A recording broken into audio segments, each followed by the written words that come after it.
ಬಡವನ ಬಂಗಾರದ ಬಳಿ. ಬಡವನ ಮನೆ ಆದ್ರೆ ಏನಾಯ್ತು, ನಿಮ್ಮ ಮನಸ್ಸು ಶ್ರೀಮಂತವಾಗಿದೆಯಲ್ಲ ಸೂರ್ಯ. ಈ ನಿನ್ನ ಐಶ್ವರ್ಯ ಅಂತಸ್ತು ನಿನ್ನಲ್ಲಿರುವ ಹಣ ನೋಡಿ ನಾನು ನಿನ್ನನ್ನು ಪ್ರೀತಿಸಲಿಲ್ಲ. ನಿರ್ಮಲವಾದ ಮನಸ್ಸು ಸಮ್ಮತವಾದ ಹೃದಯವಂತಿಕೆ ಕಂಡು ಮರುಳಾಗಿ ನಾನು ನಿನ್ನನ್ನು ಪ್ರೀತಿಸಿದೆ ಅಷ್ಟೇ. ನನಗೂ ಆಶ್ಚರ್ಯ, ನೀನು ಹುಟ್ಟಿದಾಗಿನಿಂದ ಪಿಜ್ಜಾ ಬರ್ಗರ್ ತಿಂದು ಎಸಿ ರೂಮಿನಲ್ಲಿ ಕಾಲ ಕಳೆದು ಬಂಗಾರದ ತಟ್ಟೆಯಲ್ಲಿ ಪಂಚಾಮೃತ ಸವಿದವಳು ನೀನು. ಅಂದಾಗ ಈ ಬಡವನನ್ನು ಒಲಿದುಕೊಂಡು ಬಂದಿರುವುದು ನೆನಪಿಸಿಕೊಂಡರೆ ನನಗೆ ಆಶ್ಚರ್ಯವಾಗುತ್ತದೆ. ಇದರಲ್ಲಿ ಆಶ್ಚರ್ಯ ಪಡುವಂತದ್ದೇನಿದೆ? ನೀನು ನಮ್ಮ ಕಾಲೇಜಿನಲ್ಲಿ ಎಲ್ಲ ವಿಷಯದಲ್ಲಿ ಪ್ರಥಮ ಸ್ಥಾನ ಪಡೆದಿದ್ದೀಯಾ. ನೀ ನಮ್ಮ ಕಾಲೇಜಿಗೆ GS. ಪ್ರತಿಯೊಂದು ಕಾಲೇಜ್ ಪ್ರೋಗ್ರಾಮು ನಿನ್ನ ಮುಂದಾಟದಲ್ಲಿ ಖುಷಿ ಖುಷಿಯಾಗಿ ನಡೆಸ್ಕೊಡ್ತೀಯ. ಹೀಗಿರ್ಬೇಕಾದ್ರೆ ಯಾವ ಹೆಣ್ಣಾದ್ರೂ ನಿನ್ನೆಲ್ಲ ಆಸೆ ಪಡೋದ್ರಲ್ಲಿ ತಪ್ಪೇನಿದೆ ಹೇಳಿ ನೋಡೋಣ.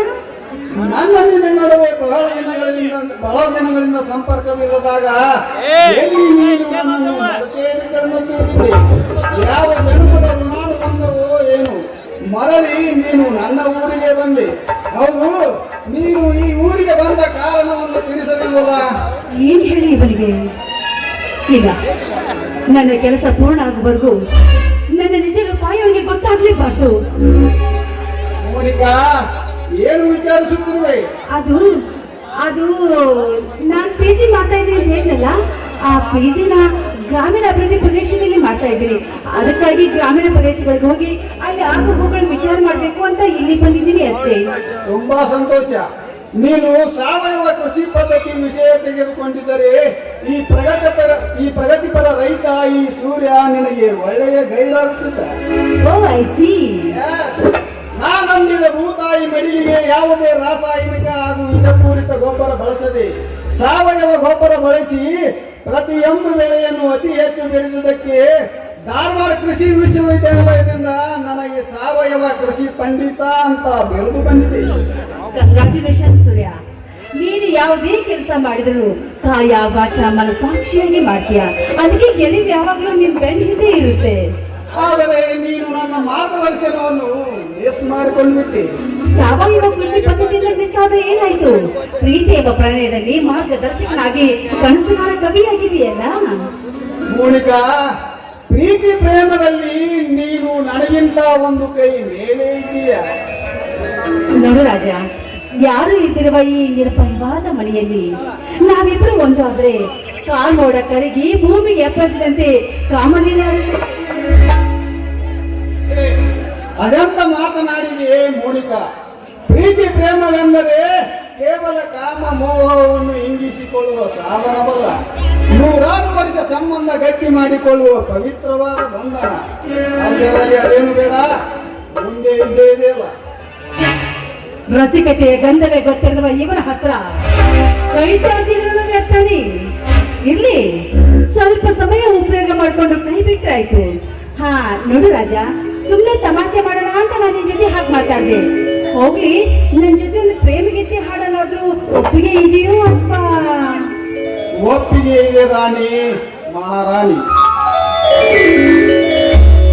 ನೂರಾರು ಜನ್ಮದ ಗೆಳತಿ, ಸಿಂಗಾರ ಸೀಮೆಯ ಭಗತಿ.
ನೀನ್ ಅವತ್ತು ನನ್ನ ಕೈ ಬಿಡುದಿಲ್ಲ ತಾನೇ?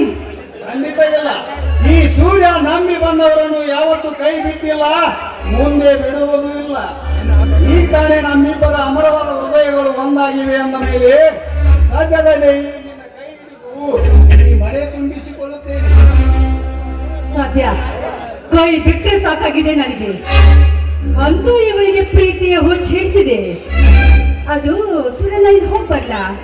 ಸ್ವಲ್ಪ ತಾಳು ಮೋನಿಕಾ, ನನ್ನ ತಾಯಿ ಹೊಲದಿಂದ ಬರುವ ಸಮಯವಾಗಿದೆ. ಅವಳಿಗೆ ನಿನ್ನ ಪರಿಚಯ ಮಾಡಿಸಿಕೊಡುತ್ತೇನೆ. ಅವಳ ಕೈ ತುತ್ತು ಉಂಡು ಹೋಗುವಂತೆ. ಏನು ದನ ಕರಗಳ ಸೆಗಣಿಯ ಹೊರಸು ವಾಸನೆಯಲ್ಲಿ ನಾನು ಊಟ ಮಾಡ್ಬೇಕಾ? ಇಲ್ಲಿಂದ ಬಿಟ್ರೆ ಸಾಕಾಗಿದೆ ನನಗೆ. ಅದು ಸೂರ್ಯ ಇನ್ನೊಂದ್ಸರಿ ಬಂದಾಗ ಖಂಡಿತವಾಗಿ ಊಟ ಮಾಡ್ತೀನಿ. ನಾನು ಹೋಗ್ಬರ್ಲ?